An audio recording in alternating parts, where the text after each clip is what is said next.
Welcome back. It's the Big Blue Banter New York Giants football podcast, day 3 of the NFL Draft 2025. It's our third day live streaming. One was an actual live stream during the draft. Thank you for everyone who joined us for that or for any of these 3 days, the recaps as well. This will be a recap of day 3 of the 2025 NFL Draft from the New York Giants perspective.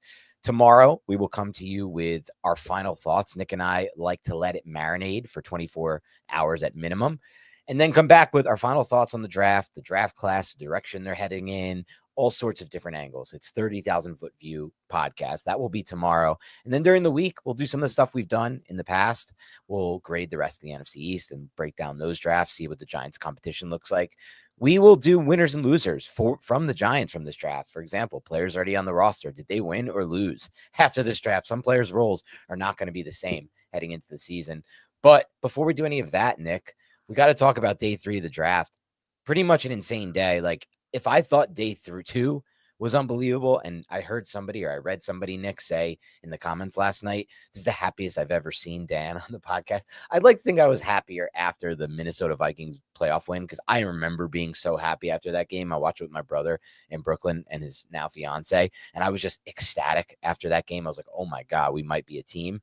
We weren't. We got blown out by the Eagles next week, but the week after. But I was happy then. But yeah, I was happy last night. I'm even more happy today, Nick.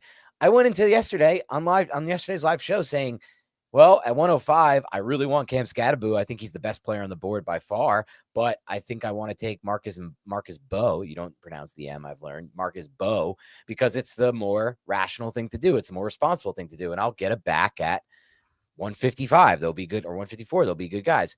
No, they got Cam Skattebo, and then they got Marcus Mbow anyway at 154. So I got my literal top 2 targets heading into day 3. If I could say 2 players, Nick, that I would have wanted the Giants to draft if they had the first 2 picks of day 3. They didn't. They had the 3rd pick and then the 55th pick. It would be those 2 players, and they got them, Nick. So just starting with that, what an insane start to day 3 for the Giants. Excellent job by Joe Shane so far. Still a lot to happen, but just on paper, I am pleased with the Giants addressing the offensive line, addressing the defensive line, getting the blue chip edge. They got the quarterback of the future, so they believe. Hopefully that manifests. And you got Cam Skattebo with pick 105. And, oh, dude, I am just reliving when I did watch his tape back in, like, January. And I was like, oh, dude, I'm going to love this guy. This is so cool. And as I said, not the juiciest running back he's not all juiced up, but holy shit, dude, this guy just picks through the defense. And then you follow it up with the tight end, developmental tight end, not necessarily this guy you're going to put in line. I think he was a former wide receiver. So that's the archetype we're looking at for Thomas. No. It's Tommy Fidone III. I think it's the 2nd, bro. It's Tommy Fidone II. No, let's just go with the 3rd. The 3rd sounds better. There's definitely a Paisan. Hey, I'm Tommy Fidone. Tommy Fidone the 3rd, the 2nd. Well, that says something, because I'm pretty sure Skattebo is a Paisan too, right? That I don't know. The O obviously leads you to believe he would be. Like, Skattebo isn't necessarily he doesn't look that Italian. I'm going to be honest. Just basing this off, this would probably get me in trouble, but just from a look standpoint, I don't feel like he looks that Italian to me. I think he kind of does. I think he looks like one of those Northern Italians. Maybe. Yeah. And then Korie Black out of Oklahoma State, who the Giants had in for a top 30. The Giants had every one of these players in for a top 30 visit, except for Tommy Fidone II. 6 of 7 picks were top 30 visits. It's crazy, dude. It's insane. And Fidone, too, we can get to him in a little bit, but just overall, man, I'm pleased with this draft. I think the Giants found role players, some developmental players, and also studs, and a possible franchise quarterback. We'll talk a lot about that in tomorrow's podcast, but overall, I'm pleased. Yeah, before we talk about the players, and we'll get to each pick. Norwegian, somebody said. Skattebo or Fidone. I'm guessing he's talking about Skattebo, yes. Yeah. I was gonna guess. I'm so pissed I didn't get a chance to guess. I was gonna guess one of those countries up there, one of those like Nordic countries, even though he didn't get the height. He's only 5'9", I think, 5'9.5". But and he runs like he's 2 feet tall sometimes. He does. So low to the ground. Really low. One of those clips you put up today of his footwork was just absolutely phenomenal. And it's a testament to what he's able to do on the football field. We'll get into him, but overall, just looking at the draft class, outside of just the fact that they are comfortable with these players, Nick, because they met with them, and they brought them in for top 30 visits, every single one of these picks, with the exception of Jackson Dart, was higher ranked on the consensus board, was higher ranked by Brugler, higher ranked by Daniel Jeremiah. every single one. Marcus Mbow, no one knows why he would be there. Some teams had medical concerns on him, but Joe Schoen in his post-draft presser a few minutes ago, Nick, like 10 minutes ago, said, we have no medical flags on him. And I've been led to believe that not a lot of teams do. Sometimes it just happens. People fall in the draft. Cam Skattebo, he didn't run a good 40 time. Pass protection issues. Some people think that, maybe he doesn't have, his game won't translate to the NFL. I'm not one of those. He lasts and he's a running back, and it's a stacked running back class. He lasts all the way to 105. And by the way, for those who said we should have waited and tried to get him at 154, there's no way he was going to be on the board. 5 of the first 15 picks at day 3 were running backs. We're going to get a different guy, but it wasn't going to be Skattebo, who's our guy and my guy in this class. Nick, it's crazy just to think about, for 2 years in a row, 48 hours or whatever it was before the draft, we did a My Guy show. And last year I said my guy was Tyrone Tracy. I listened back to that show before we recorded this year, just to hear some of the names we called. And I said, let's get him in the range we got him in. This year for Skattebo, I was like, let's get him at 99 or 105, my number one guy. And we did. It's just wild to see that happen 2 years in a row. How could I not be happy? But overall, every one of these picks, besides maybe Jackson Dart, who I believe was ranked 33rd or around that range, was a great value. That's not something we could always say about the Schoen era. Remember Wan'Dale Robinson, Josh Zudu, some of these guys that they just, we know more than you'd in the draft, and they didn't really, any of them work out. But now they're kind of changing their tune. Maybe they feel good about their scouting department. I don't know, man. But it's not only that these players were such good values at the time, Nick, they also fit everything I wanted the Giants to do. 2 trench players in this draft that I love. A running back. I said, we got to leave this draft with a running back. It's too good of a class. 2 pass rushers, 1 interior defensive lineman, right? A quarterback of the future, potentially. Who knows? Maybe. It's almost as good as it gets, this draft class. I was thinking about what I would grade this. I still think the way for this to have been an A+ for me, and this is the best draft of the Joe Schoen era for me. And we said that, by the way, Nick, about last year's draft, and we ended up being right. That was the best draft. That was our thought on paper, and so far, and it played out that exact way. By far. I mean, the first 2 drafts, I mean, we were mildly encouraged after the 2023 draft, and there were some peculiar picks after the 2022 draft, but we really liked the 2024 draft. We thought there were a lot of values. A couple of my guys were selected on day 3 that we really appreciated.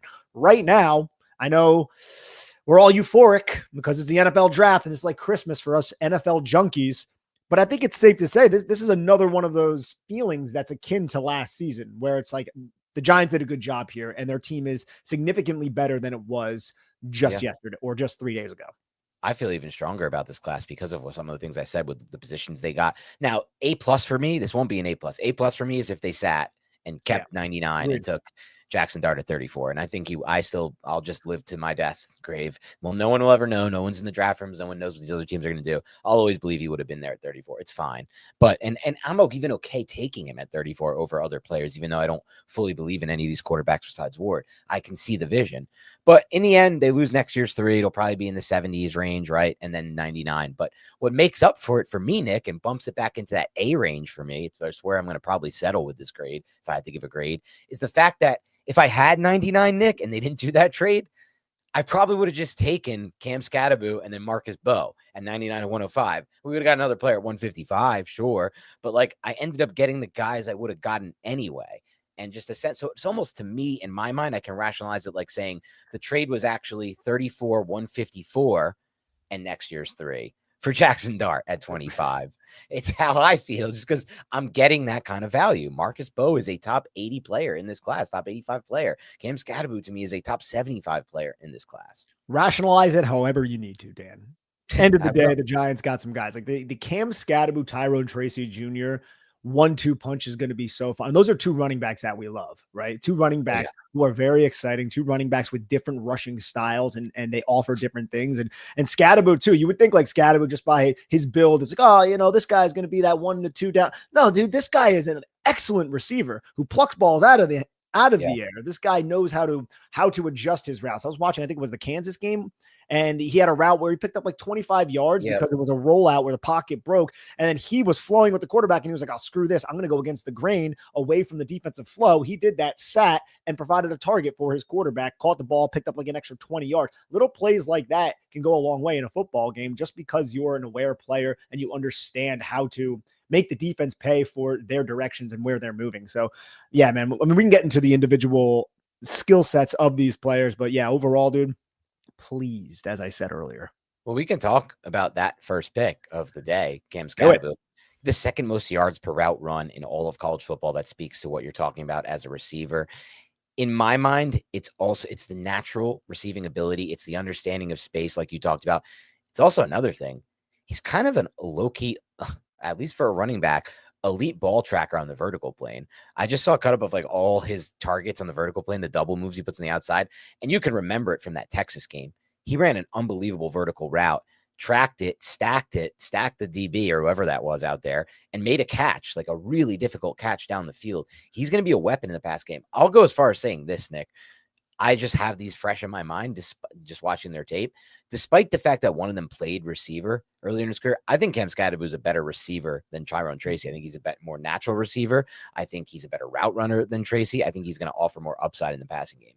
Yeah, it's just Tracy's a better athlete, right? Better Tracy's athlete overall, and more of the physical traits that you need to be a quote unquote dominant receiver. Tyrone Tracy Jr. possesses those, but from a tracking and a nuance standpoint, that's Cam Skattebo. There was the one play against Nebraska, I think it was, where Cam Skattebo, he ran like a flare and then darted right up the numbers, and the quarterback was like, "Oh shit, I'm running out of the pocket. Oh shit!" And then he just lofted it up, and you see Skattebo track it from the inside and then into his hands over his shoulder. That's a very difficult ball to pluck out of the air, and it requires a ton of concentration. And you saw that. That's what receivers fail to do that sometimes. So Skattebo has that in the pass protection. We can get into that maybe a little bit later, but it's a little rough, dude, when it comes to his pass protection is really rough. I think it's so I've been watching him all afternoon, and it was rougher than what I remembered from my first time going through his tape.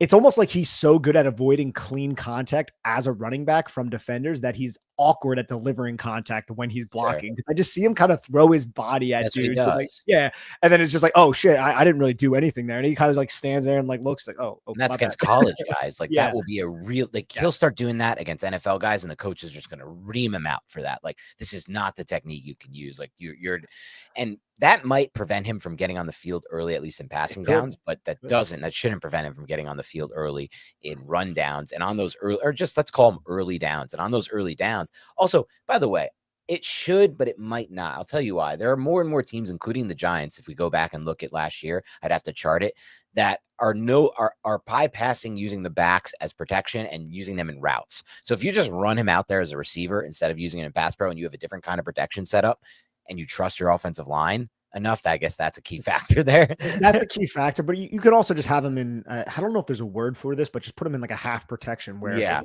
your goal is to chip the high side rusher and force him back to the inside. Sure. That's your goal. Like get in his way.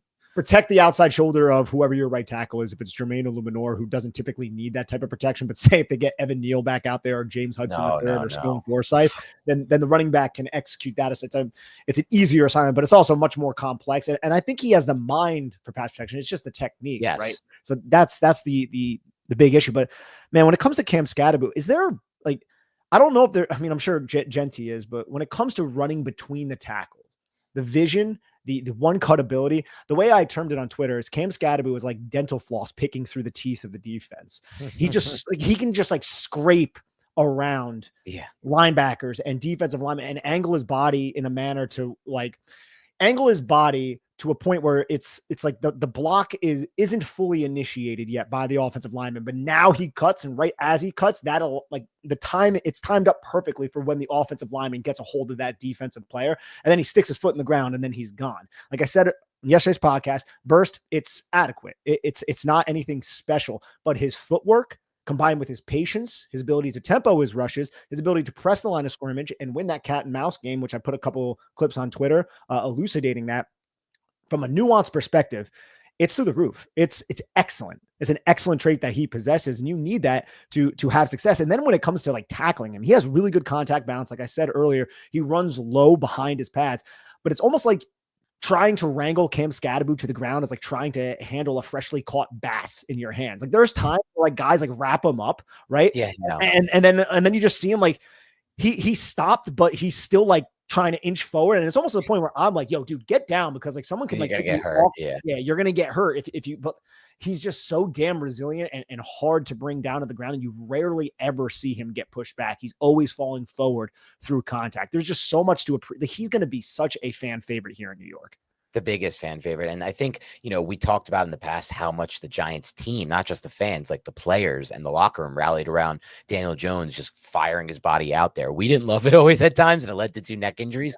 But Cam Skattebo is going to bring that mentality to the locker room. It's another example we talked about on the first 2 days of the draft. The Giants are bringing in physical type mentality players, tough SOBs, tough MOF is, yeah, MOFs. I never use that. It's tough MOF, what's to really play on this team. Like, that is what he does, Cam Skattebo. And just to speak to something you mentioned before about why I think the upside is so great at receiving, he's just the 3rd running back since 2017 to rack up 600 receiving yards in a single NCAA season. The other 2 were Kenneth Gainwell and Saquon Barkley. He had a higher yards per route run than both of them. He had a higher yards per route run than Jahmyr Gibbs. He's very effective when he is given that opportunity as a receiver. But there are so many stats that really stand out to me about Cam Skattebo. The first one I wanted to bring up to you, because to me is what you talked about. It's the contact balance. I think in this class, he has the 2nd best contact balance behind Ashton Genty. I don't think anyone else I watch has better contact balance. There are guys who compete with him, but there's no one at that level. And to me, I've always said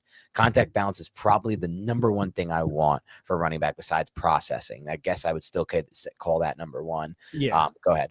But the processing is also factors into this contact. It's the combination of both those things, and vision, it gets grouped in with processing into that bucket.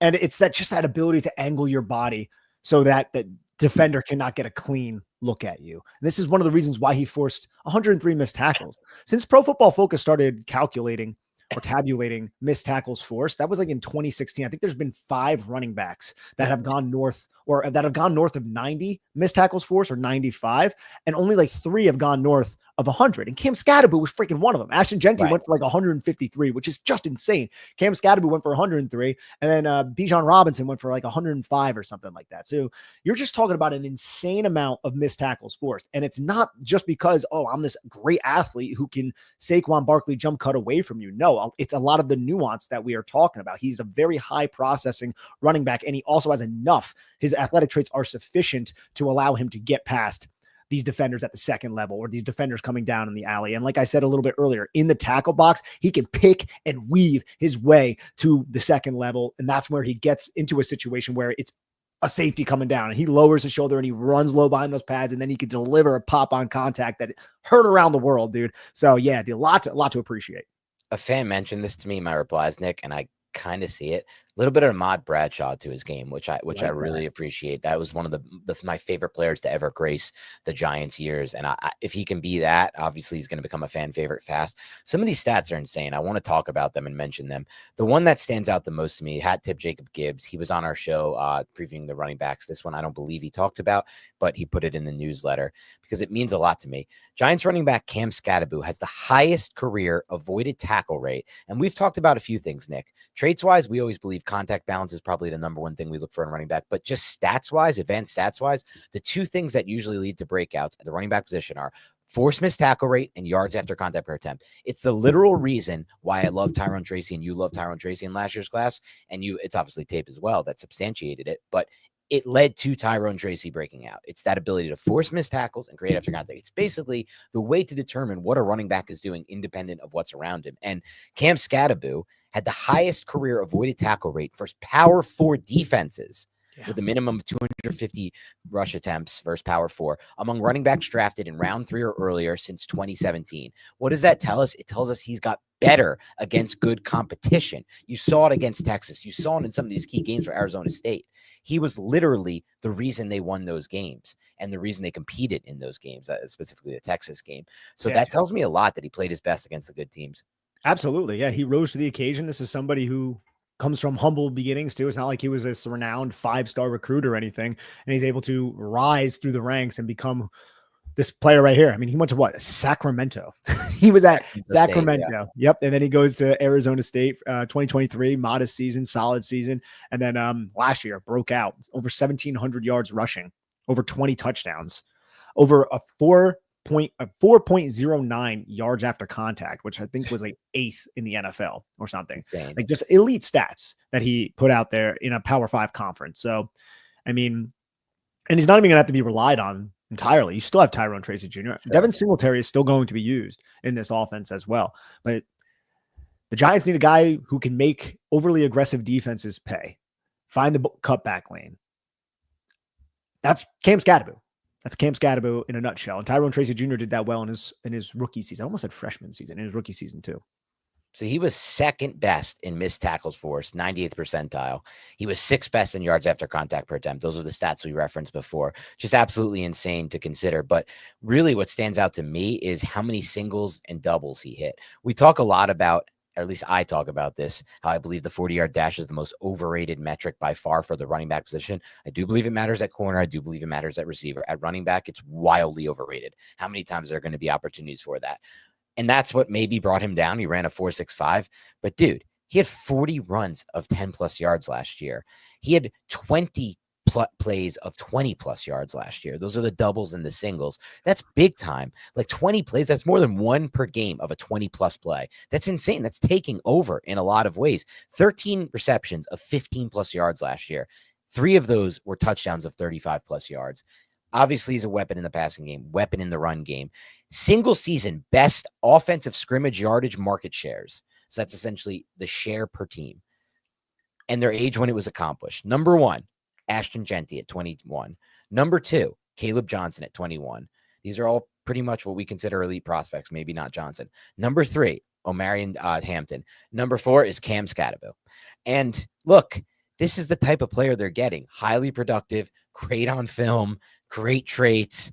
There's really not that much to like besides the pass protection, which we talked about, the size, maybe the age. He's 23, right? And then the long speed, which I don't really personally care that much about almost any of those things besides the pass pro. And you see the short area quickness, right? And that was also substantiated at the combine. He jumped just under 40 inches, 39 and a half inches in the vertical jump, which is 92nd percentile for the entire history of running backs since that's been tabulated. Like, this is somebody who does have those short area, and you see it with that jump cut. He has that one cut ability, and that jump cut is nasty, dude. You think you have him framed up? Nope. And he's in another spot. Yep. And he's really able to make defenders miss when it comes to them trying to tackle, breaking down and tackling. They need to be precise with their tackling mechanics. So overall, this could be like, he has a three down skill set. The Giants don't need to use him in that manner. He definitely needs to improve his pass protection, but this is a big upgrade over Eric Gray, who was the Giants' third back, and now more than likely will be Skattebo. And the running back room, from not just an immediate standpoint, but also the longevity of it with 2 young players. And I know they're both older prospects, but still 2 guys with not a ton of tread on, or not a ton of wear and tear on their legs, and Tyrone Tracy Jr. and Cam Skattebo, who can be here for the next 3 years, both of them together. That's a really good 1-2 punch for the Giants moving forward. Yeah, that's really exciting. I also kind of think Cam Skattebo can be maybe even more than that. I really like his upside in the NFL to be potentially a workhorse back, the way that I see his skill set. Do we have any, like, I was going through his tape and I'm like, who's my comp for him? And people in the chat, please throw some comps out there. I don't really have a good one. Yeah, I mean, I'm sure if I see runner.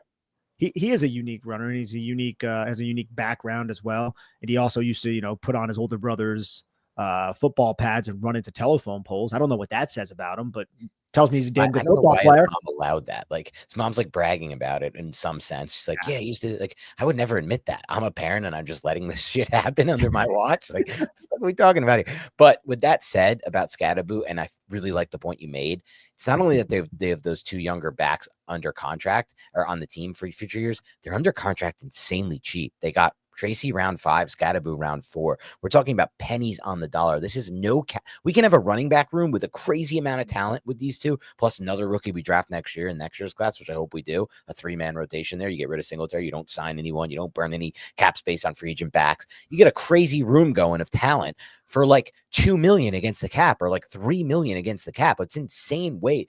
What have we talked about, Nick? Ever since we moved on from Barkley, we talked about, will Shane do what he did in Buffalo? Will he take advantage of the NFL's biggest secret, which is you draft running backs on rounds 2, 3, 4, even 5, and you build your room out like that with 3 of them.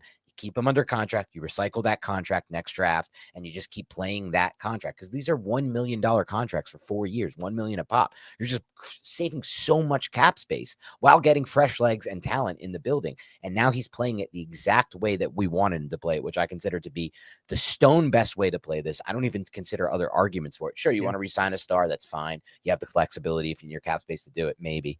But this is a player who racked up 2,300 yards and 24 touchdowns last year. That to me is not necessarily someone who's just going to be a committee back. That's someone who's proven he can handle the entire load if need be, and a massive load. And don't blink your eyes at those comments, Nick, because it's just what I said.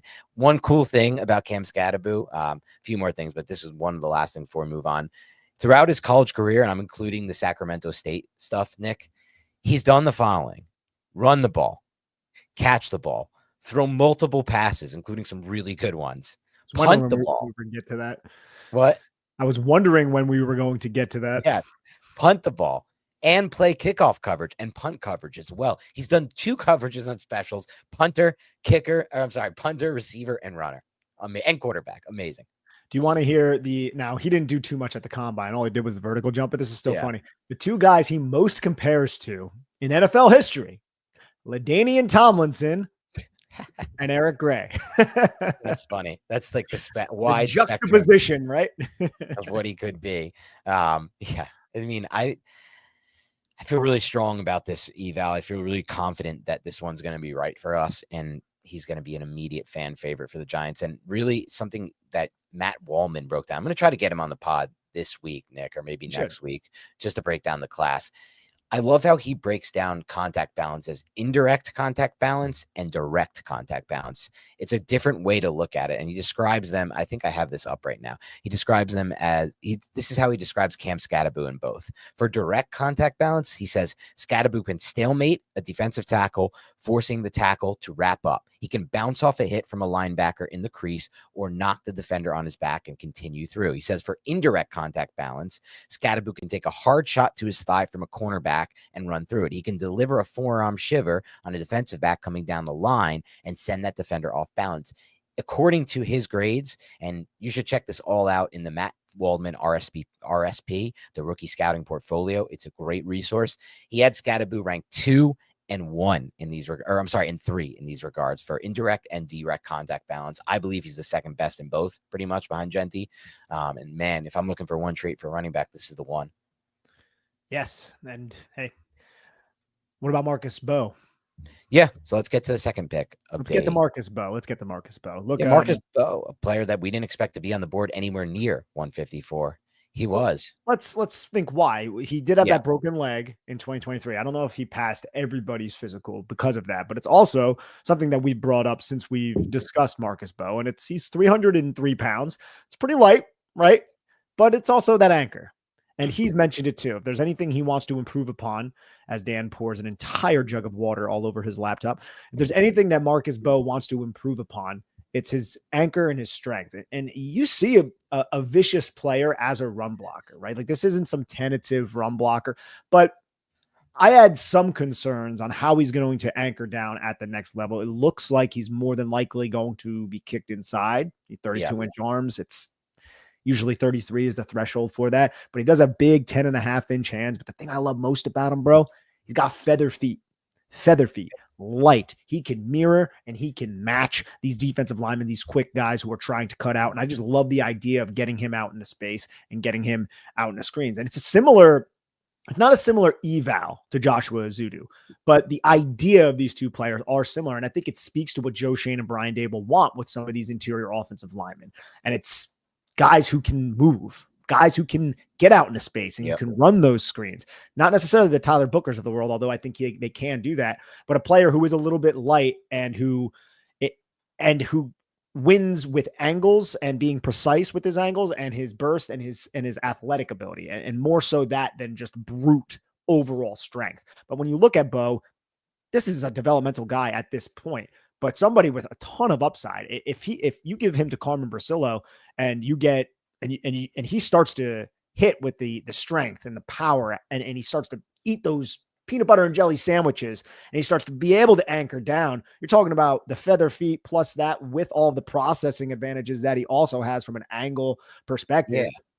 this is a possible starting right guard of the future for the Giants.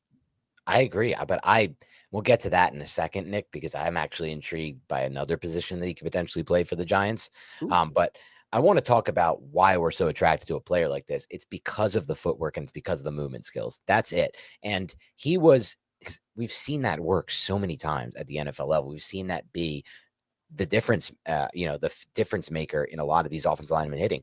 He was a top 84 player for Daniel Jeremiah and for Dane Brugler.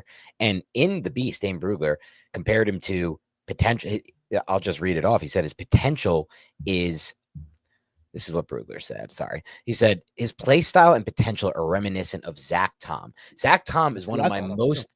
What'd you say? That's who I thought of too. I think we brought that up back in like February. We did bring that up in February. When we first talked about Marcus Mbow. I think this was before Brugler came out with any of this. I don't know if like we heard it from him. I'm pretty sure this was an original idea from us as well. Like, I think what I told you, I was like, dude, this guy reminds me so much of Zach Tom. And what better comparison could I hear? Because I love Zach Tom in that class at Awake. You loved him too. My dad, Ron Schneier, he was the biggest Zach Tom fan. He's so mad the Giants didn't take him. We all passed on him. Everyone in the draft passed on Zach Tom. He went in the 4th round of the Packers, and then he was an immediate hit. He even's playing tackle at the NFL level, which is not expected. And maybe Mbow has that upside too. We don't know that. No one expected out of Tom. But that's who I see as well. And that's the type of player you want. Why is he winning? Because of his movement skills, because of his feet. Okay, maybe he doesn't have the biggest, he can't anchor right now the way you want him to against Big Ten guys. Can he ever do it against NFL guys right now? Maybe not. Like you said, it's a developmental player. They don't need him to play right now, right away. But what intrigues me most about him when I think about those movement skills and how fast and fleet of foot he is. I mean, there was a rep that somebody put on Twitter after he was drafted, Nick, where they used him as I don't even know what this, like a puller around in motion from like lined up almost as like a inline H-back in that position. He came around in motion and just took someone out. And the way he moved, it looked like an actual tight end, not an offensive tackle. That's how fast and fleet of foot he is. And those are the type of movement skills we're talking about. I'm in some ways, Nick, intrigued about the idea of having him as a center. I talked about this with Jared Wilson, a player I was very interested in out of Georgia. I want a weapon at center. I want someone who could be a weapon in our run game. I want someone who could be a weapon in our screen game. John Michael Schmitz, I'm not certain he can be that. Do I ever think that Marcus Mbow can be that like power center, that guy like, your Creed Humphrey or your Ragnow? Probably not. He will probably struggle against Dexter Lawrence types if we put him at center, but there are not that many of those guys in the NFL. And there are a lot of these quick 3-tech type guys, quick penetrating guys. I think he could have ultimately be fine against, but what he can do in the run game and the pass game and the screen game, if you move him to center and develop him there, I'm very intrigued by that. And he said, by the way, Nick, after he was drafted, that he started training at center this offseason, Marcus Mbow. So he understands this might be a possibility for him. I'm not sure. The Giants coaches will decide that. But that's where I think he could have his highest ceiling. That's, to me, where he is the biggest weapon. Yes. Yeah. Get him out there, have him be a center. I don't know exactly if that's the plan, but just having him in the building, seeing where he's most comfortable is a wise decision by the New York Giants. And we were comfortable with it at 105, let alone 154, wherever the hell the Giants picked. Right. So it's that's a good 1-2 for us. And look, the Giants have archetypes with this regime. They want these light-footed offensive guards, it seems like, right? These guys who have some range to them, who can cover some ground. I think they also want some brute dudes, but that's not necessary. Like he I don't want to devalue his run game ability either, because he does have some tenacity as a run block.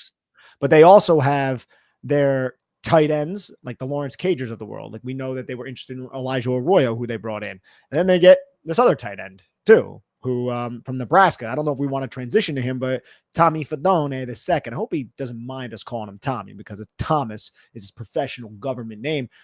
Former wide receiver, I believe, and another player who is not necessarily your true Y, or I think he played Y for Nebraska, but he's not somebody who's going to dominate you as a blocker. He's like 245 pounds. He's more of a receiving threat. And a little bit of all 22 I found of him, which it's very hard out here in the streets, Dan, to find Tommy Fidone all 22. But the little bit I found from 2023, there was, and I put the clip on Twitter, very nuanced corner route. And the cornerback or the safety he was going up against had excellent leverage pre-snap, and he was able to eat into that leverage, win to the outside, lean, stick, nod, flipper at the break. Just a lot of micro details that were impressive to create separation, albeit I don't think he's this incredible athlete. But the very interesting thing about Tommy Fidone II, Dan, this guy was coming out of high school, a higher graded recruit. I don't know if it was consensus, but by 247, I believe ESPN, than Brock Bowers. And then he tore his ACL twice. So he has those injury concerns, but there's at least the idea that there's a very good football player in there. And if he's medically cleared and ready to get back to the level or the trajectory he was on coming out of high school, you might have found a really damn good football player in the 7th round in a tight end room that there could be opportunity there. Yeah, there's no doubt about it. Before I get to Fidone a little bit, I have a few more things I want to say on Marcus Mbow. I love the 80-inch wingspan. I love that when you watch him, he doesn't look tight in his hips. Like he looks like he's an actual athlete out there. And that's something that's important. And I love the versatility. I talked about center. Even if it's not center, this is a guy who played 18 starts at right tackle, 14 at right guard. It's kind of, to me, in a lot of ways, 4 position versatility for the Giants to develop here.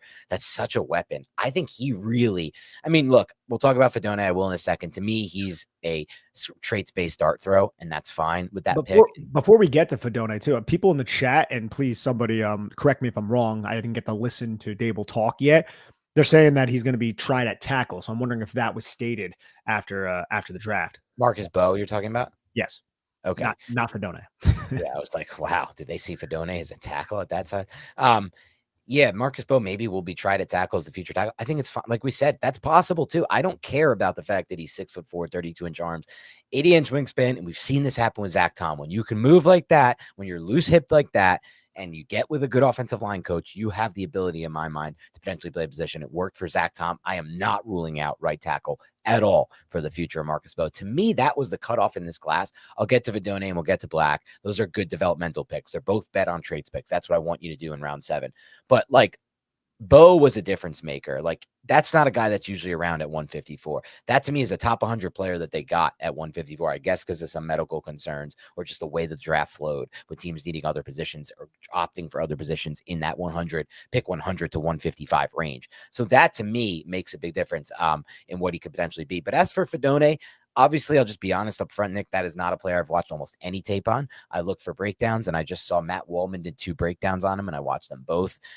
Like the fact that he has really big hands, really big arms, wingspan, and really big arm length. So I watched him in those clips that Matt Wallman broke down. 1, do a good job getting to the top of his stem and in and out of his break, and 2, presenting that big target with those big hands. That's interesting to me. I think he has massive movement skills. It's clear Joe Shane and Brandon Brown in this regime have a type. They want to bet on traits when it comes to these tight ends. They've now drafted 3 tight ends in 4 classes. All 3 were massive RAS score, relative athletic score beasts. This one, obviously Theo Johnson's the freak of all freaks when it comes to RAS score. Bellinger was a surprising athlete. People didn't realize that, but Bellinger really tested out well. Fidone, 949 RAS score. Elite vertical, elite broad, elite 40 for his size, 4.7 flat, 2.74, 20-yard split. Not as good. 10-yard split, elite. You could see it, the quickness. But really what stands out to me is the shuttle in the 3-cone. A 701 3-cone at 254 is really, really, really stand out to me. Sorry, 243 is really, really stand out to me. He can change directions. He's laterally agile. He's an athlete. There's a reason he was the number 1 ranked recruit over Brock Bowers because of this movement skills. And you know why I like that this is their type, Nick? The bet on traits, the relative athletic score athletes. When they did a study on athleticism as it translates to the NFL, no position more than tight end was it important to draft the athletes versus the producers or the NFL ready guys, because it's the number 1 position where if you don't have that elite athleticism, you have no shot against NFL DNs, and you have no shot against second level zone coverages or man coverages. So it's another bet on traits pick, and I like that. Hey, I'm all about betting on trades, especially late on day 3. Would you, and I'm not saying or insinuating that you don't like Tommy Fidone II, but would you like him more if he owned his own tattoo business and tattooed himself? Didn't he do that or something? Yeah, that's why I'm bringing it up. Oh, sorry. Yeah. I guess I like him more because of that. I'm never good with this stuff. I don't really care if he tattoos himself. Someone showed his tattoo. It's like a penis or something. I saw like a dinosaur. Oh, I didn't even see that. Jeez. Yeah, he tattooed like a dinosaur penis on himself. Whatever. I don't know what that means. I don't care. Just play football. But movement skills wise, from the breakdowns I've seen and just from that athletic profile, it's something I'm willing to bet on, and it's intriguing. You could see it out there. It's a player I missed on Nick, and it's mostly, I think, because of injuries, because when he has plays, he looked really good, is Luke Musgrave. And the reason I loved Musgrave was his movement skills. I think Fidone can move. I see similar type stuff to what I saw. A bigger, longer frame that can get in and out of their breaks, present those big hands, long arms, arm length and wingspan for the quarterback. And he's a hands catcher, which I also like about Tommy Fidone. I think Fidone could be potentially a pick for them. Obviously round 7, you never know, but this is what I would prefer to like a random, I don't know. I mean, was Monungai on the board there, or did he just get drafted? No, I believe Monungai I was was considering that. Yeah, round 6, I think, for Monungai. I was considering if he fell, like, let's just double up the running back and say goodbye to Devin Singletary. Yeah, that would have been something. That would have been nice. Ooh, Monty, how hyped are we, boys? Hey, Monty, we're hyped. How hyped are you? Put it in the chat. How hyped are you and Sal? How's Sal doing? Yeah, actually, you know what? I saw Sal tweet out that he gave Joe Shane an extension. I was like, Sal, is that you? That's what I tweeted back to Sal, not a content creator. It's like, dude, is that you? I have never seen you excited about this Giants team in like 3 years, and you hate the Joe Shane error. But I don't think anybody can hate what Joe Shane did in this draft. It's easy to drink the Kool-Aid on this one. Now it's on paper. It might not play out the way we want it to, but it's really fun. By the way, for those tuning in just now, please hit the like button. I went 40 minutes without saying it. This is a devastating omission by me. I hope it doesn't come back to haunt us and bite us. But if you don't hit that like button right now, this video will never take off. We need your help. Push us up the algorithm. Leave a comment, leave a comment, leave another comment. This is how the algo works. So please help us grow this channel. Please help us grow this video. Please help us get other people to see this video. Thank you so much. We appreciate your likes and your comments. From Mbow, or Bo, I should say, another aspect that, and this I think is part and parcel with his lack of anchor and maybe a little bit struggles with his power, is the holding. Yeah, he's got to be better with his hands. We like that happened in college, and that's only going to be exacerbated in the NFL. He had 7 penalties last year, 4 the previous year, 5 false starts too. Yes, so he needs to be more precise with those little aspects of the game, and hopefully with Carmen Brasillo that can happen, right? That's the hope when it comes to Marcus Mbow. But I still view him as a developmental guy here, not somebody that I really want to be starting for the Giants this year. Really, like Darius Alexander, yes, you can put him in. He can start. Skattebo can start, but you have Tyrone Tracy Jr. there. So like you got starters with those picks. And then these last 2 guys I view as developmental, albeit Black. He's somebody, the cornerback room, we didn't talk about it a lot, Dan. It's not a lot of depth there. No, not a lot of depth there. And Cordell Flott is in the last year of his deal. So Black is somebody who, I mean, he has Trey Hawkins III showed us enough to say that Black can't steal his role as the 3rd or 4th, or I guess it would be like the 4th, possibly 5th outside corner. I don't know. I mean, he's going to have this opportunity probably in training camp, right? Like this is a player we talked about on our top 30 visit episode, Korie Black. Obviously it's another one of them. It's a bet on traits guy, 6 foot. He's long. He looks long out there. Like when I watched him, he looks long out there and tall, and 4.35 40-yard dash. Now, you and I probably would both say it doesn't really look like a 4.35 player, but that's what he tested as. Maybe he's more 4.4. That's still good.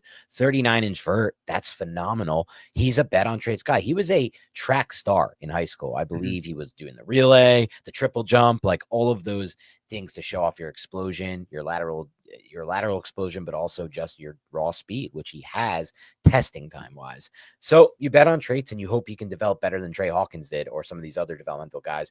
I'll say this. I agree with you, Nick, that corner is a position that's sneaky. We need help at. Like, we don't even know if we can count on Deonte Banks, and now we are counting on Deonte Banks for a big role this year. But I also kind of believe, and I mentioned this like 2 years ago on the pod, and I think a listener of ours talked to me about this, and I forgot your name. I'm sorry. We discussed this during the draft on one of the 2 days. It's been a long 3 days of draft. I look around the NFL, and I start to think that the value in playing this corner position as you build out your roster is getting guys on second contracts and letting them develop with another team on their rookie deal. Because it's just really hard position to play, and I've seen so many wasted picks. I don't want to use my first, second, third round capital on corner for a very long time. Personally, I'm almost done with it completely. I just don't believe in it anymore. If there's a guy that stands out to you, Patrick Surtain, you're picking in that range, go ahead. That's a can't miss prospect. But these guys that are can't miss are great values at 40 and 38 and all these different spots, 25. They don't ultimately end up being that a lot. And if they do, it takes them time, 3-4 years to develop. Some of the best corners I look at in the NFL now, Nick, besides like the rare breeds like Surtain, it took them a while to get good. They weren't really even that good on their rookie deals. So let someone else use that draft capital and then sign them after that is the way I would like to play this personally moving forward. So that's where I want to find my depth in free agency. Yeah, no, Black also, dude, through his career, he allowed just a 53% catch rate, had like 19 passes defended, 4 interceptions. He allowed 11 touchdowns and missed like 11.2% of his tackles. But this is at this point of the draft, 4.35 guy, as you said, solid wingspan, almost 32-inch arms, 1.58 10-yard split, almost 40-inch vert. It's enough to bet on there. And again, I don't know why I feel like you and I, the defense we spoke probably the most about in the pre-draft process was Oklahoma State, and it was a freaking horrendous defense. But for some reason, I liked Nick Martin, and Colin Oliver was a stud, and now we land Korie Black. And we had 2 of these guys in for visits. And a few other things I like about Black. He had 2 blocked field goals in his college career. One was for a touchdown, just to show a little bit of athleticism off.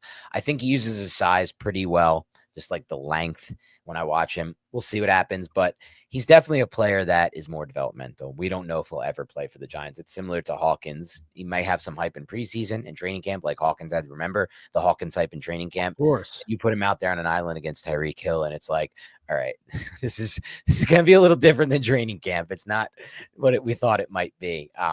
But it's round 7. Why not bet on traits like this? 6 foot, 4.35, 39-inch vert. Why not? Why not? Let's get to a couple supers here, Dan. Yeah. Joe Winograd, thank you. Joe says, can't remember the last time I got this excited at a 3rd, 4th round pick we made. Skattebo was my guy for me too. Our running back room looks good. It looks good. It looks young, and it has a high ceiling as well. And yes, I'm pleased with this. Getting Skattebo in the 4th round. He was. I'll try to remember. I'll pull up my rankings.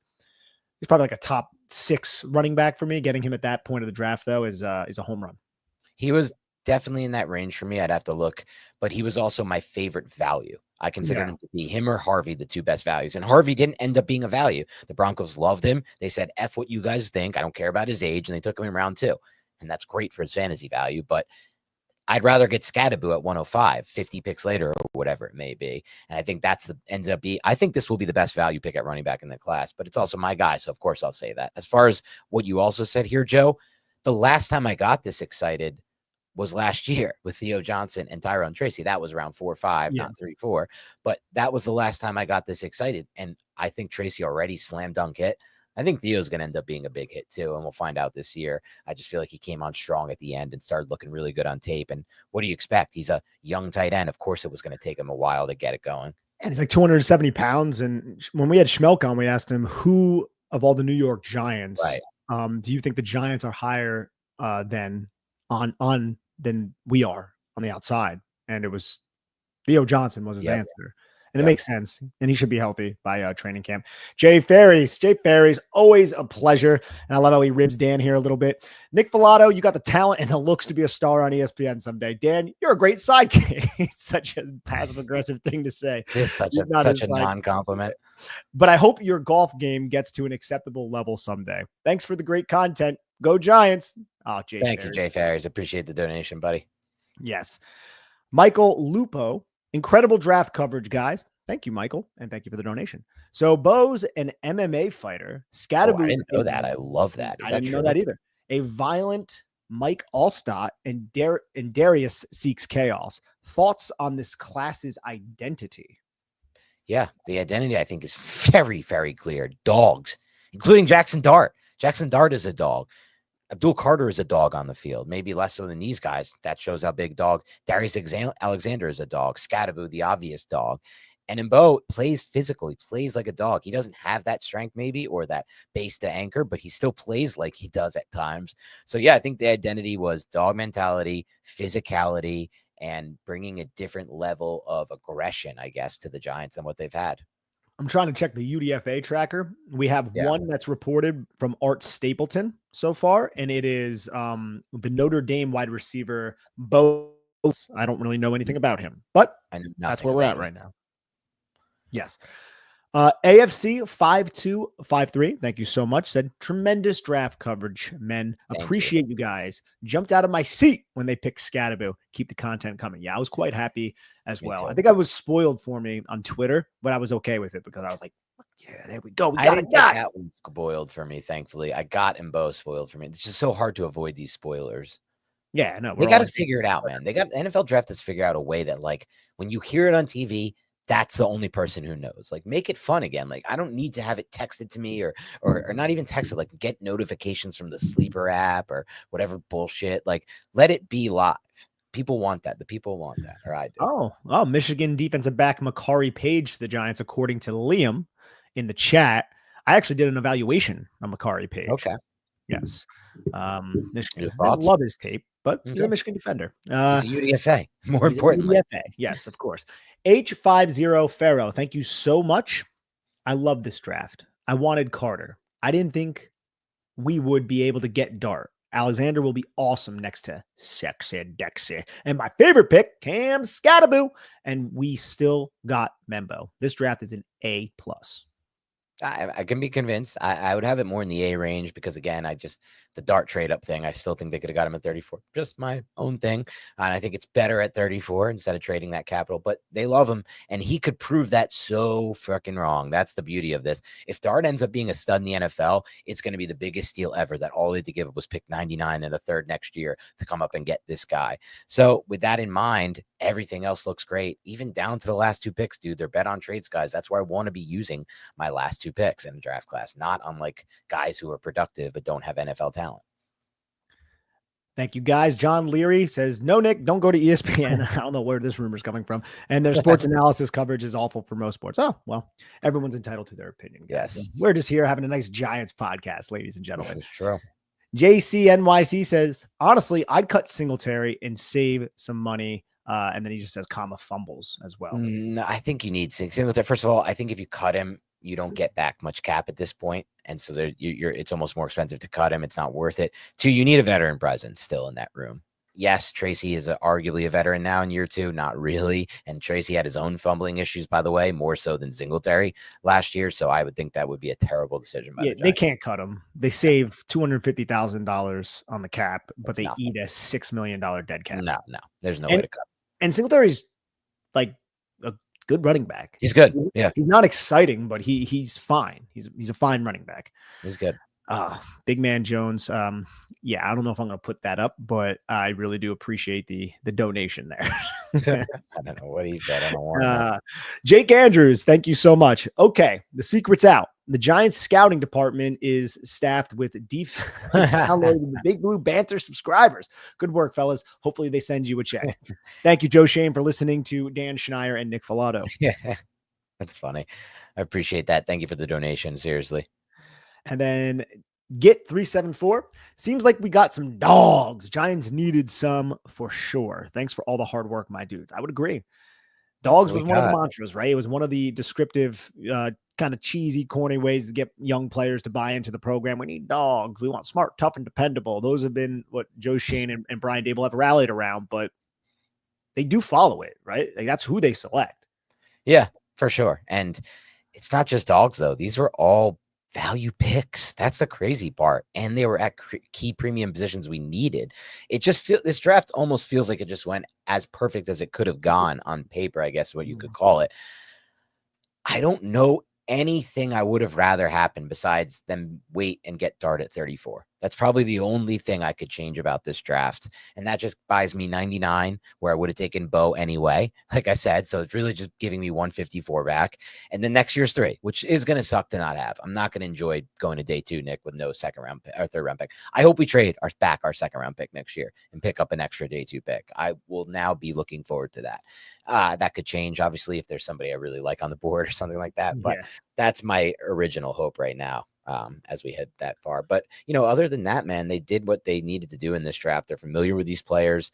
They put some trench guys out there. They're physical. It's just an awesome class. I'm super excited about this. Monty is reporting, because he is a content creator, that the Nice. Giants signed Youngstown State offensive lineman Jason Williams, and it's spelled Jai son Williams. So that's cool. And there was somebody else Another player as I've watched well. none of. Giants also signed, according to Achilles, again, none of this is confirmed, but the chat, would you guys lead me astray? I don't know. They signed DeQuan Felton, the wide receiver from Virginia Tech. Felton I've seen a little bit of. He's a receiver. I've seen a bunch of receivers, but don't know much about any of those guys. We'll see. Look, when it comes to UDFAs, you hope to get a 1 of every 20 hit, I would say. Is that a fair number? It depends what you mean by a hit. Like, is Elijah Chapman a hit because he made the roster? Or are we talking like Victor Cruz? That's like... Well, I would say that's a grand slam, Victor Cruz. Yeah, that's Elijah Chapman's a hit. 100. Like, you got on base with Elijah Chapman, right? Okay. But you might not have scored a run. Yeah, you got a single. It's good. You know, like the I'd say that's still 1 of every 20, probably, right, Nick, for even a single?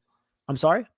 So I'm trying to think of, they're going to sign what, 15, 20 UDFAs a year? Usually, yeah. One, you might get one single a year, I think. Yeah. Probably. It's kind of, I was just trying to guess like what it is. 1 every 15, 1 every 20, maybe. Low batting average. Average. That's why you're picking at that point, right? Yeah. Last year, Jake Kubis made the team as well. Right. So there was 2. They got 2. I would say those are both singles. Those are both guys with developmental upside that the coaching staff is intrigued by. But will they ever earn snaps? And when they do earn snaps, what will they do with them? I don't think Chapman was bad. It's just he's a little bit of a limited player. Yeah. He has a role. Darius Alexander is going to occupy that role right now. Probably. I don't know what that says about him being on the roster moving forward, but he's still I think he might make it. He's an NFL player, in my opinion, though. For sure. I think he might make it too. I still have hope for him. I think they like his development. And Kubis is a guy who we know they love inside that building. He may be a sneaky bet to play this year. Yes, absolutely. All right, where were we here? Let's get back to Robert Stone. Thank you again, everyone, for these donations, for these super chats, for hitting like, for all the comments, for helping this show and the stream. We're having over 800 people in the stream. That's shit. Somehow we have more today than we did day 1 and day 2. Well, it's not 1 a.m. Yeah, that helps. Robert Stone, thank you so much. He says, I know Daves and Shane are on the hot seat, but for a first-time head coach GM, I feel like the process is improving. Mistakes aren't repeated. Well, this is a great topic. Thank you, Robert Stone, for bringing this up. This might be something we can expound on for a few minutes, Nick. Like, we thought, we looked at the body of work. We looked at everything last year and we said, we probably, in our minds, both of us were pretty clear we wanted to move on from both. The flip side of that, as Robert kind of alludes to here, is that it takes time sometimes for a first-time HC and GM. Like, how much time do you want to give them? Like, how long should they have to develop their plan to get better at what they do? We can all agree that they were at their best that they had been in the 2024 draft last year. It feels like they're at an even better level now in the 2025 class. So we're now seeing incremental gains and improvement from this group. At that point, should they be on the hot seat or should they not? I actually have the opinion, Nick, that they're not on the hot seat at all. I mean, if I said it last night, if things bottom out like they did last year, fine. They're right back on the hot seat. They're probably fired. I don't really feel as strongly as others do that this team is going to be really bad next year. I think we're going to be more competitive than people realize, even with the hard schedule. And I think they're going to be in that 6 to 9 win range.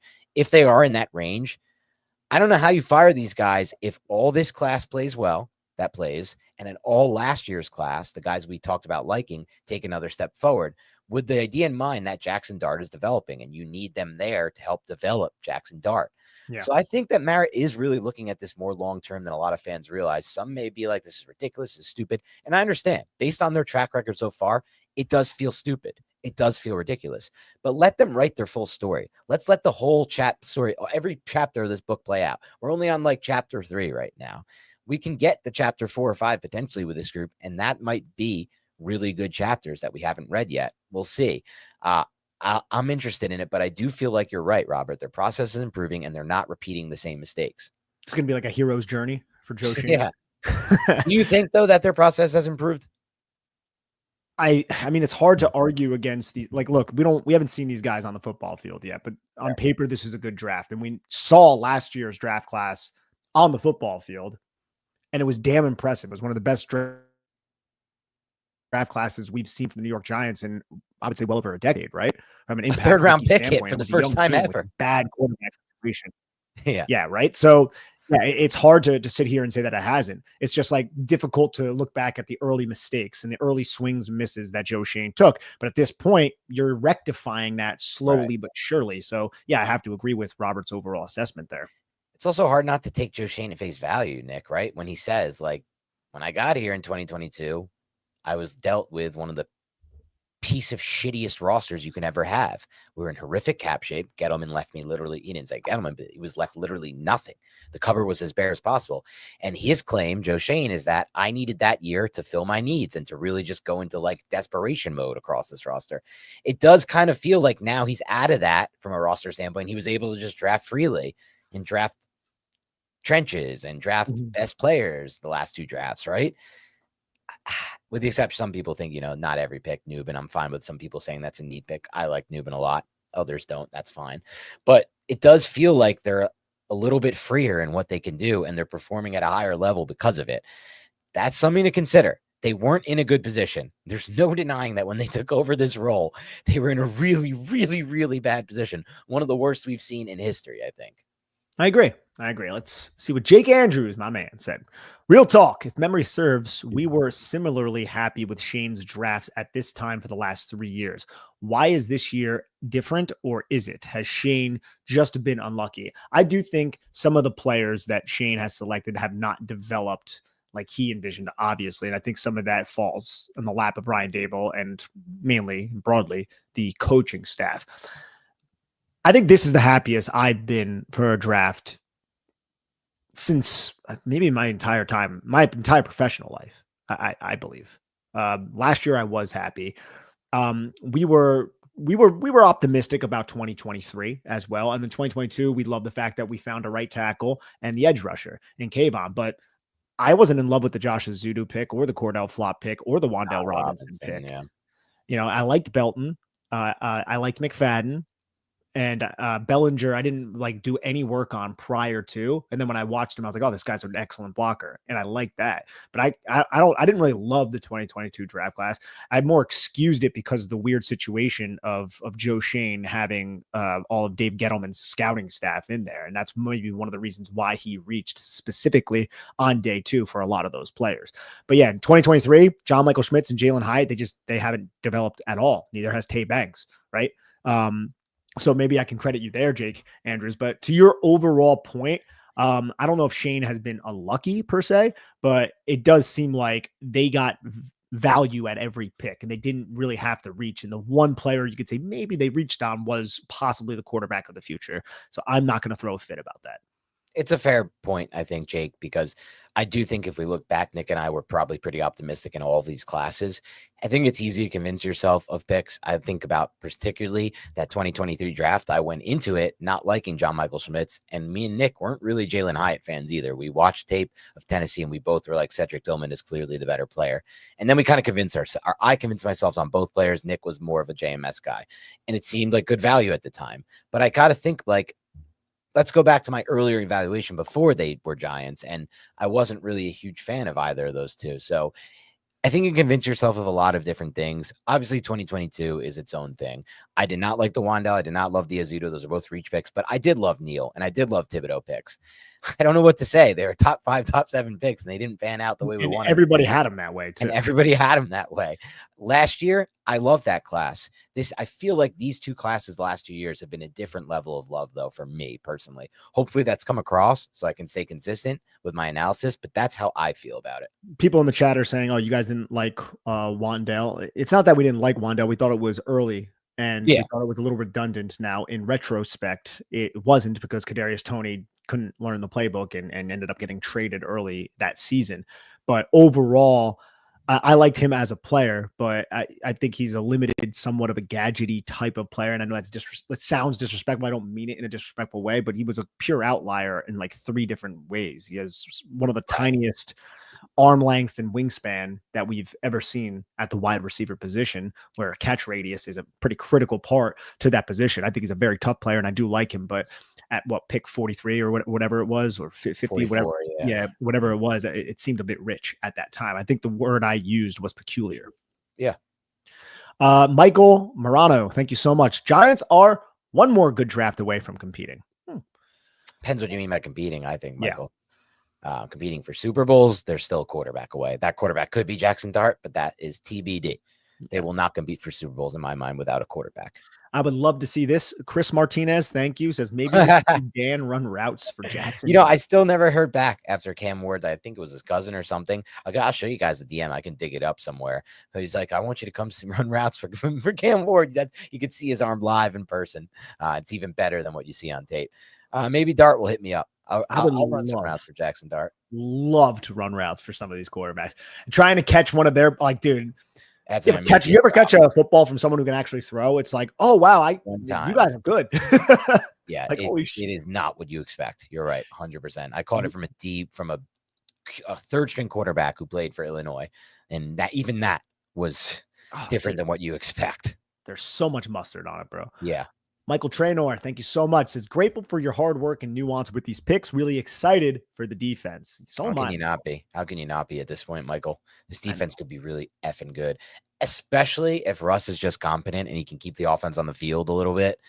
Like, or maybe, God forbid, give the Giants some leads. Actually, let us get up 2 scores with a bomb to Neighbors or a bomb to Hyatt or a bomb to Slayton. It's the one thing he can do really well. Or get the ball in space for Skattebo or for Tracy to take it to the house. Go up 17-3 for once and watch what this Giants defense can do. That's exactly. Look, we always talk about like the second half, how the Giants never had any leads, but like you could easily take a 14-0 lead in the first quarter. And now it's like Dexter Lawrence. It's like just throwing raw meat to a bunch of wolves, bro. Just go and get him. Go. Dexter. Yeah. Like other teams are going to want to stick to the run to just keep Dexter Lawrence, Brian Burns, Kayvon Thibodeau, Abdul Carter, Darius Alexander, and Chauncey Golston at bay, right? Like that's a good place to be in right now. Big Blue Banter is a big mention Chauncey Golston podcast. We're going to be mentioning Chauncey Golston. We believe in Chauncey Golston being a part of this rotation. He doesn't get the props he deserves, but he looked good on tape, and he looked good when he played the Giants, especially. Yes. So, and that's something that stood out to them, I think, this offseason. Mention Chauncey Golston. He'll be part of this rotation. Nick Babas, thank you so much. By going back to the first for Dart, we get 5th-year options, which is more valuable, especially if he sits for the first year. Love you guys. Great work, guys. I've made this point, but I'll make it again. I'm not as big on the 5th-year option. I think now it's not even – there's something with the guarantee that changed and it makes it less valuable for the team. Shout out Will, 20 I forget your Twitter name now, 20-something. My boy Will, who brought this up to me. But my point on it, to Nick, is if Jackson Dart is playing in year 2, for example, and he has a stud year, and then he has a good year in year 3 to follow it up, an even better year, we're never getting to that 5th-year option anyway. The agent isn't going to let that happen. He's getting his new contract, so it becomes moot. And I know Monty, who might still be in the chat, mentioned to me something like, yeah, but you can like work that into the cap aspect of it. Like the part of the new deal includes that 5th-year option. So there's like a little cap relief, but to me, it's one of the most overrated things in sports. The 5th year is now fully guaranteed. It didn't used to be. Yeah. When it wasn't fully guaranteed, it was even more valuable because then you could just pick up that option and it's like,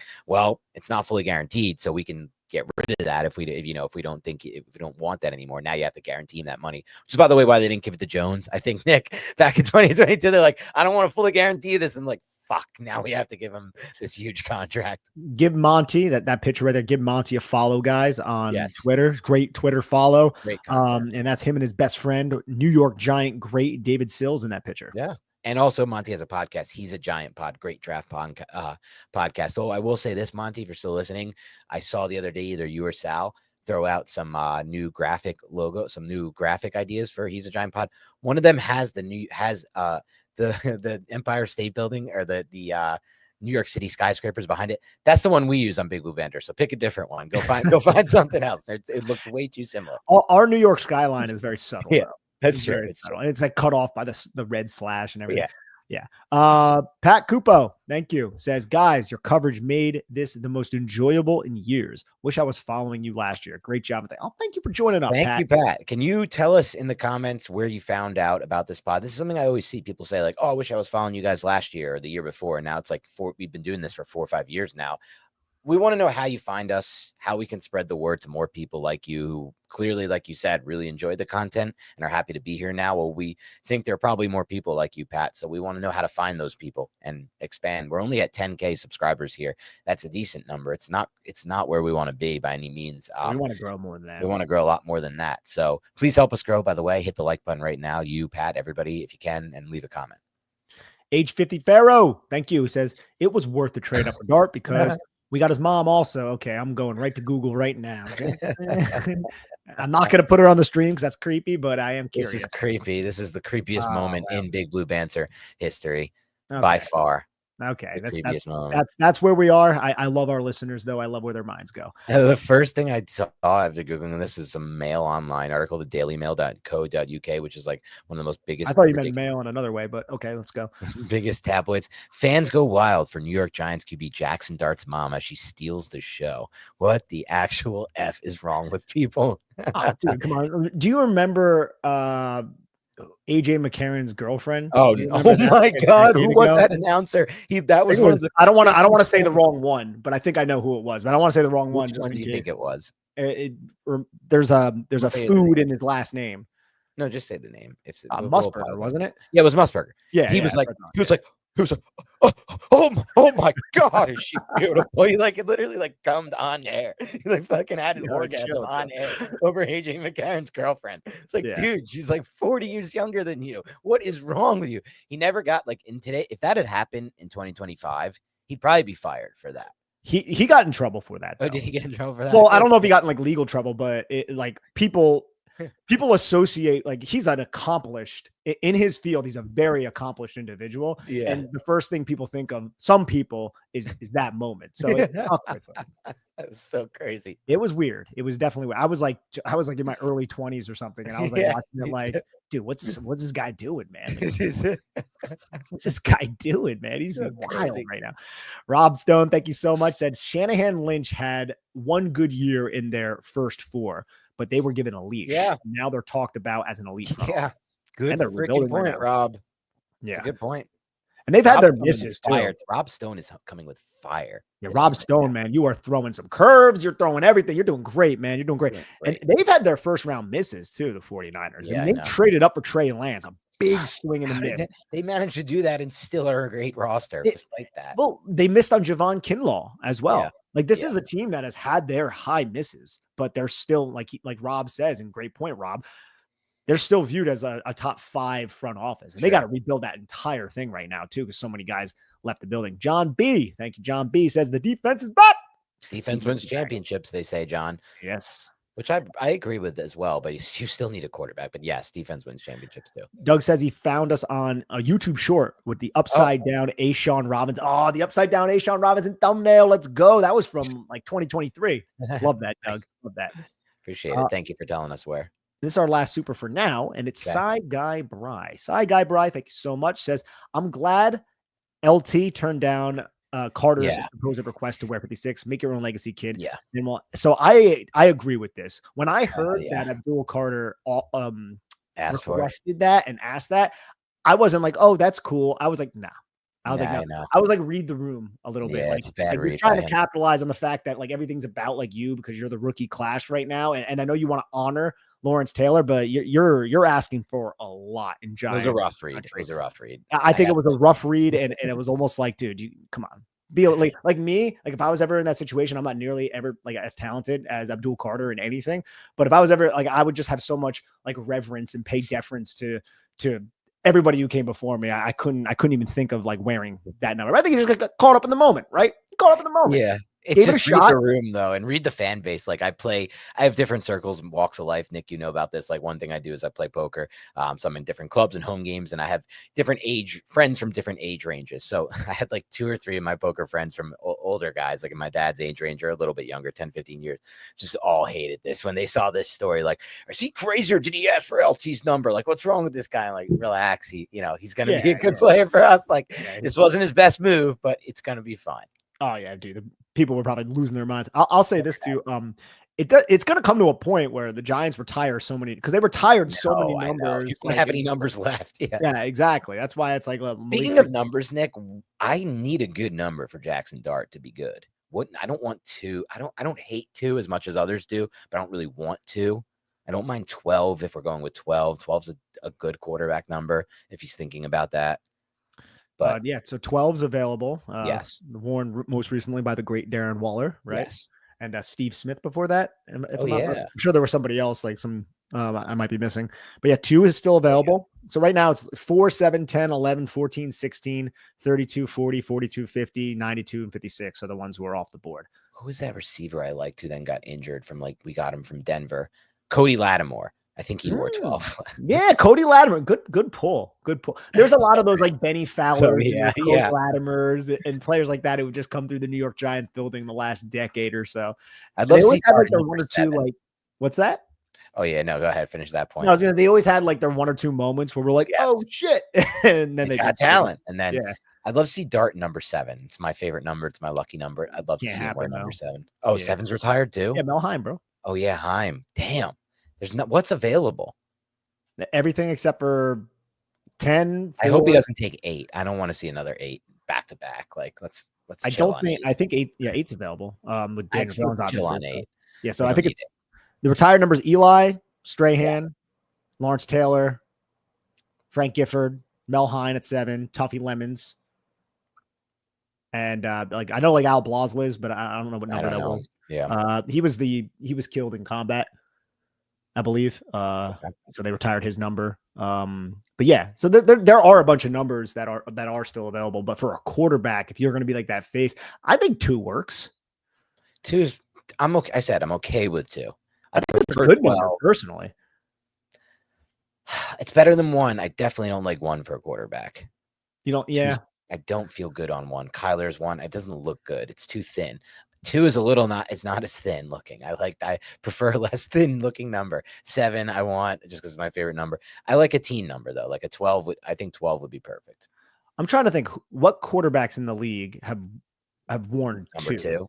Yeah, and been there. Is Jalen Hurts 2? What's Hurts 4? I think he's 1, isn't he? 1. No, he's 1 as well. Yeah. Who's it there? I'm thinking somebody's a 2. What's Stroud? No, Stroud's not a 2. Stroud's 7. Yep. I don't know. I don't know who wears 2. Quarterbacks. We're spending a lot of time talking jersey numbers right now. Matty Ice, thank you in the chat. Matty Ice. Yes. By the way, this brings up a good point. Marcus Russell, was he number 2? He was number 2. Success. Matty Ice. Somebody in my DMs actually said watching Jackson Dart tape reminded a little bit of Matt Ryan.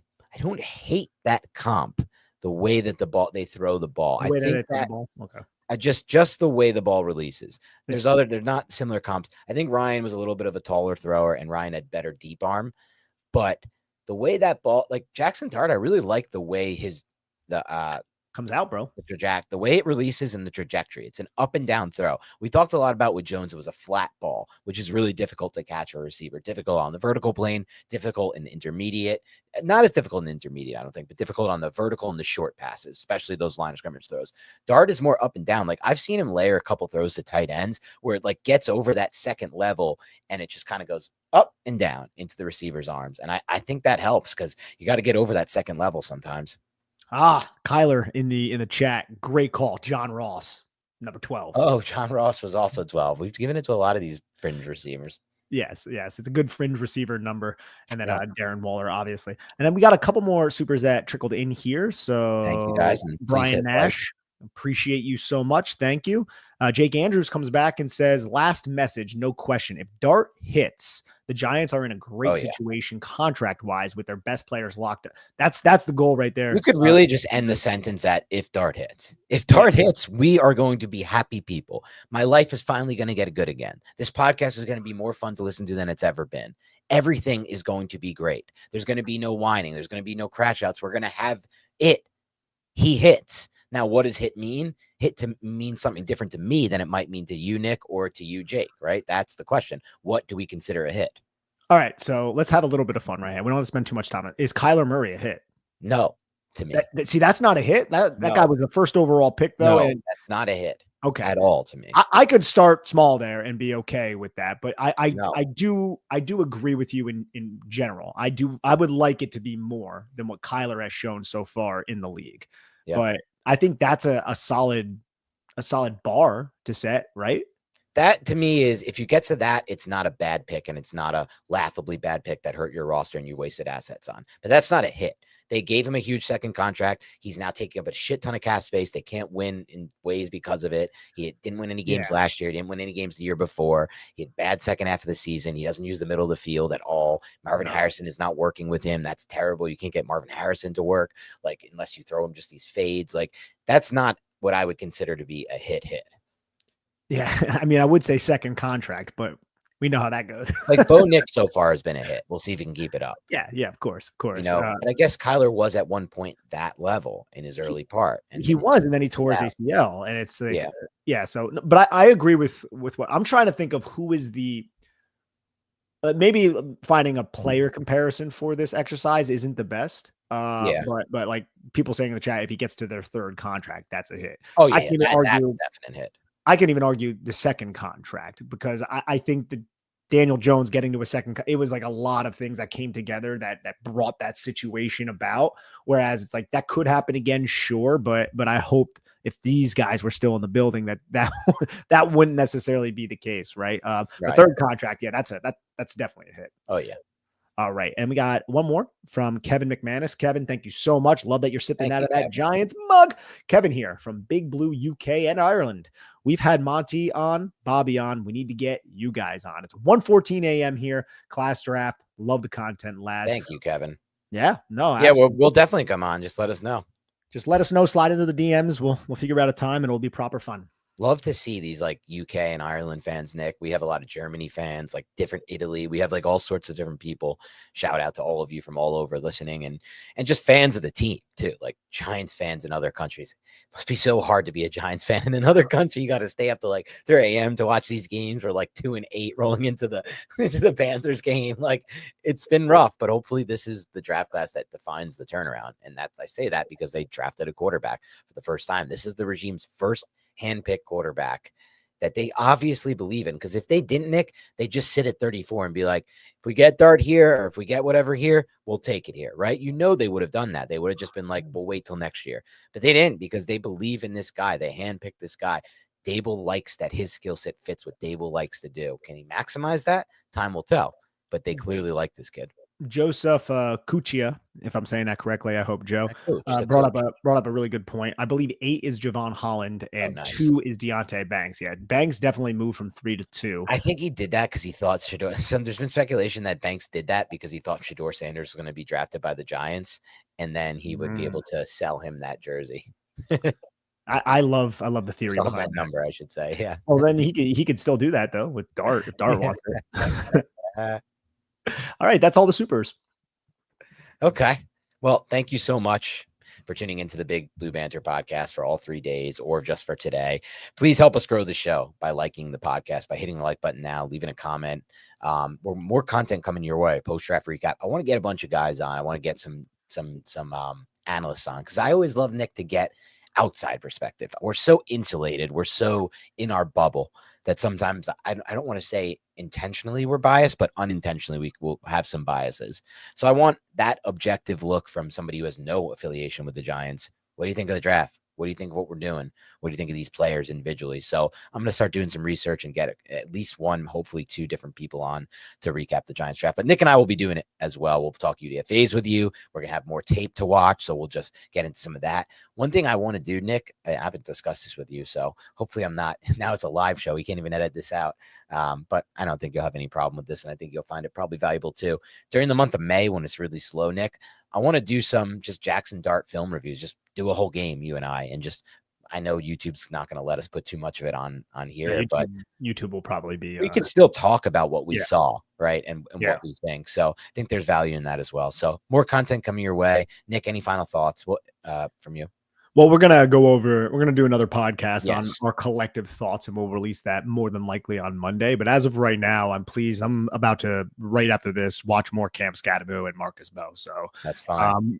Check Twitter. I'm sure I'll be dropping clips that impress me.